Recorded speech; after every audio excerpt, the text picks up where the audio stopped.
quando acaba a luz aqui em casa. Ué, acabou a internet. Mano, acabou a luz!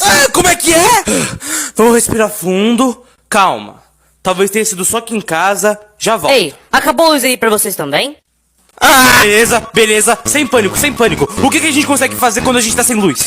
Vamos fritar um ovo. Esqueceu que o nosso fogão elétrico não tem como fazer nada. É verdade, né? Peraí, tá parecendo com fósforo. Cara, a gente parou de usar fósforo faz um tempão. Veja se tem.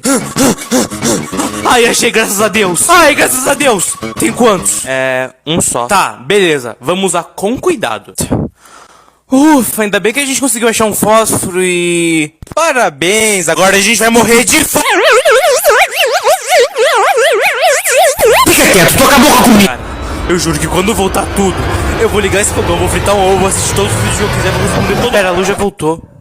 Vou ver Lucas Neto.